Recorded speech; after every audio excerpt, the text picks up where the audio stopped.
Hi, I'm Mary, and this is another Magical Math Moment. This is a video designed for Algebra 1 students who are experiencing radicals and rational exponents for the first time. So we're going to talk about the different forms of numbers and expressions. So let's get to it. If I have something like the cube root of x squared, I want to define a little bit about what's going on over here. We know that x is the base, and we can clearly see that this 2 is an exponent inside of our radical symbol. This number on the outside is called the root or the index. It is also the exponent outside of the radical expression. Now the symbol itself, this weird looking guy that's kind of like a division symbol, but it's got the little check mark, is called a radicand. Okay, so you'll hear me using these terms kind of interchangeably. So if I'm looking at the cube root or the third root of x squared, I can rewrite that with the same base x, but then I'm looking at the exponent inside over the index. So that's how I get this 2 over 3. Similarly down here with the fifth root of y to the fourth, the base is y. The exponent inside is 4, so that's going to go on top. And then my index or root is going to be the number on the bottom of that fraction. And real quick too, let me kind of back up and talk about rational exponents. For our purposes with this, rational just means fractional, okay? By definition, a rational number is either a terminating or repeating decimal. So essentially things that can be written as fractions. Okay, so that's how you kind of convert back and forth between the two. Let me make up another one real quick for you. Let's say we're going the other way. Maybe we have x to the 7/10 or 12ths even. I want to write that in radical form. The base will still be x. The 12 is going to be that index or root outside. The 7 is the power inside, and that's all you do.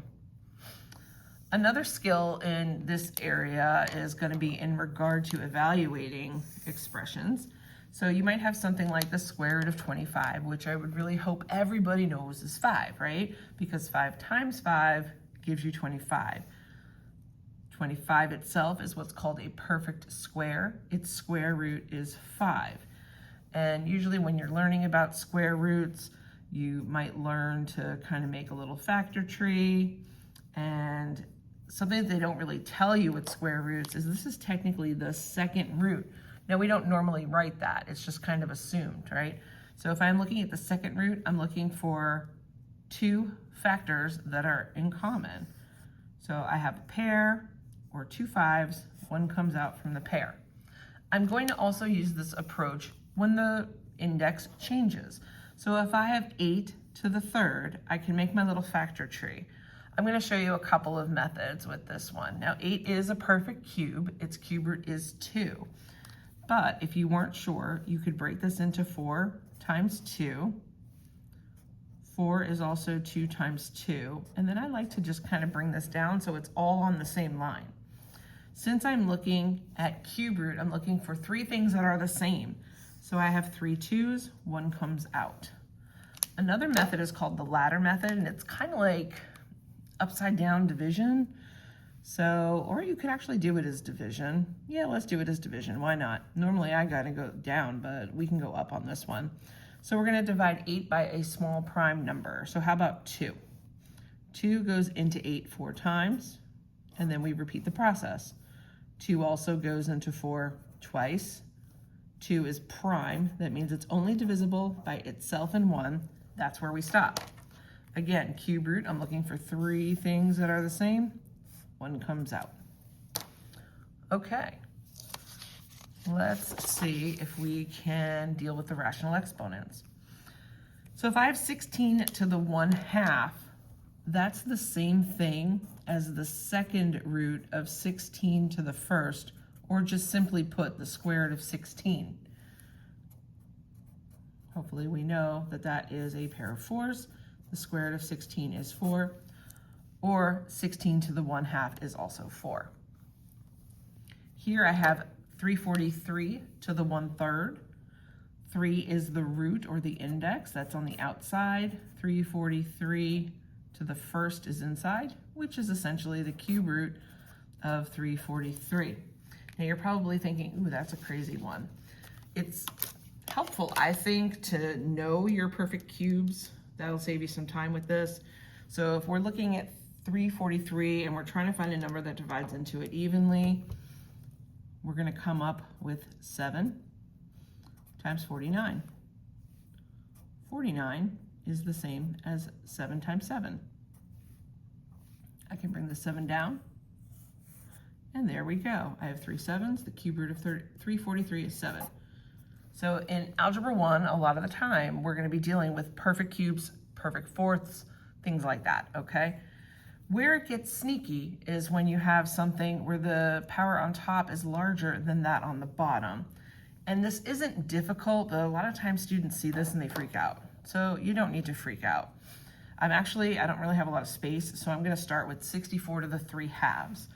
Convert it over. This is the square root of 64 cubed. Now I don't know about you, but 64 cubed is going to be a really big number. So I'm going to rewrite this. This is a property of radicals, which is kind of neat. I'm going to kind of pull this 3 out, okay? So we have the second root or square root of 64, and then I'm going to make that, whatever that number is, cubed. Okay, so the square root of 64 is 8. 8 to the 3rd, I have no idea what that is. It's 512. Okay. I'm going to bring this 27 to the 4/3 down here so that we can see it a little bit better. Let me change colors. Let's go to purple. The index is 3, so this is the cube root of 27 to the 4th, which is essentially the cube root of 27 to the 4th. The cube root of 27 is 3.